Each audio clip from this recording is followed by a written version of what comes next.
Morocco is a rising star in football, co-hosting the World Cup in 2030 and building the world's largest football stadium. In business, but also on the global stage. Moroccan flags are everywhere here. It's like they put them a little bit more than they would in any other country. We need to grow a boycott Morocco movement. Last time I spoke, I got a lot of anger and hate from a lot of Moroccans. Now, of course, anytime I talk about the actions of a government, I don't mean to condemn the people. However, a people should not be supporting their government's criminal actions. So this video is about how we talk a lot about the Zionist entity and a lot of other criminal states, whether it's the ones that are destroying Sudan, Yemen, aside from Palestine, Libya, the list goes on. But we don't talk about the colonization of the Western Sahara by Morocco and how it has really made its entire foreign policy based on getting countries to support its colonization of the Sahrawi people. Western Sahara used to be a Spanish colony. The region has long been home to the Sahrawi, the inhabitants of the desert. First, I just want to give you some history. In 1884, this large territory in West Africa was colonized by Spain, and then in 1973, the Polisario Front is created and begins an armed struggle against the Spanish with the aim of obtaining independence for a Saharan state. In 1974, Spain announces that it will soon be holding a referendum on self-determination in the Spanish Sahara. But Morocco's King Hassan II considers the territory to be historically part of his southern provinces and opposes its independence. It sent hundreds of thousands of civilians to cross the border. The message of the so-called Green March: this is ours. In a controversial move, Spain withdrew and handed over control to Morocco and Mauritania. Mauritania later pulled out.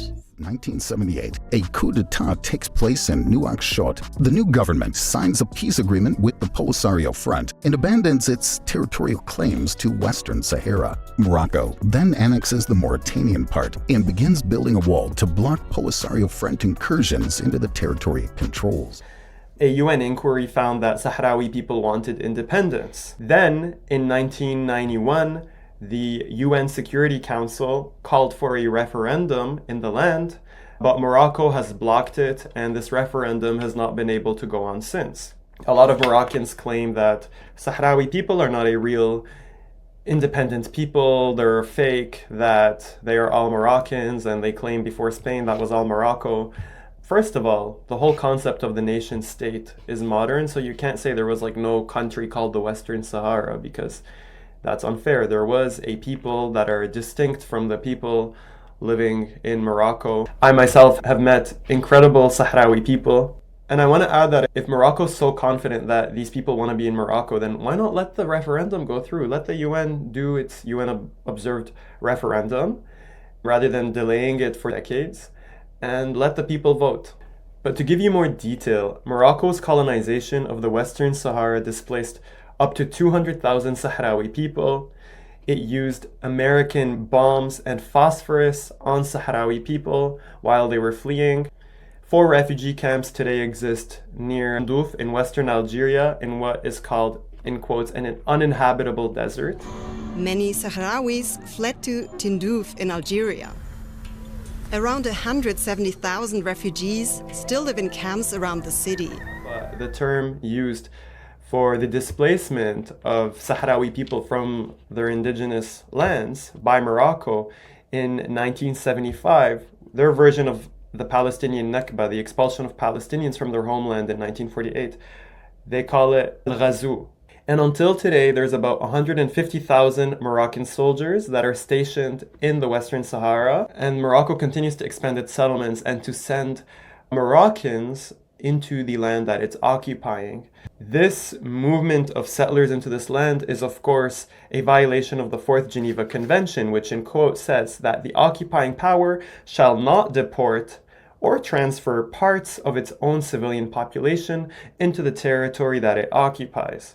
Thus, Morocco, similar to Israel, changes the demographics, and uses the natural resources of the lands that it occupies. Around 190,000 of the 600,000 inhabitants are believed to be Sahrawi. Human rights groups say those who question Moroccan sovereignty face repression. You've had crackdowns against journalists, crackdowns against civil society activists, human rights activists. It's estimated that the overwhelming majority of the population is already Moroccan. Also because Morocco has been encouraging its citizens to move here, with state subsidies for food and energy and investments. In 2020, Morocco actually recognized Israel in return for Israel and, of course, the United States now, with the Trump administration at the time, recognizing Moroccan sovereignty or colonization of the Western Sahara. So now if you look at the map, they don't show the Western Sahara as a separate territory. They just show it as part of Morocco. And of course, now that the United States have done it, more states are moving forward, more recently France, but also other countries. France has been one of Morocco's biggest foreign investors. French interests are really deep entrenched in Morocco. So maybe you can already guess what happened next. This new French map also shows all of Western Sahara as part of Morocco. In Europe, also the UK and Spain had backed Morocco's position. Now, even the UN Security Council supports a path towards Moroccan sovereignty over all of Western Sahara.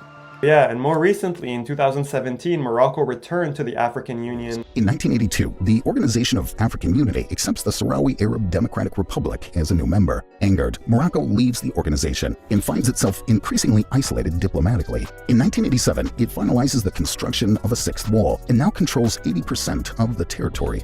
After throwing a tantrum and leaving for 33 years because no one supported its sovereignty claims over the Western Sahara that it was occupying, then they decided they'll return and use their power to convince countries their manipulation over other African countries. And so that's what they've been moving towards. But of course, having the US recognize Moroccan occupation of the Western Sahara helps. And now Trump with the second term presidency certainly helps.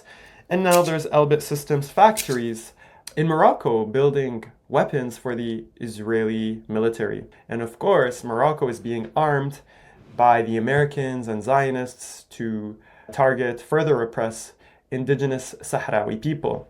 It is incredible the few people that have spoken up about this, such as Greta Thunberg, who has been heavily attacked by Moroccans for this, who continues to speak up for the most principled of matters, not caring about the repercussions, going on the flotilla multiple times, the Freedom Flotilla for Gaza. And ultimately, it is so important that we continue to talk about Sudan, Yemen, Congo, Palestine, Libya, all of these places, but that we don't forget about the Western Sahara. I actually grew up not knowing a thing about the Western Sahara or that there was an issue there.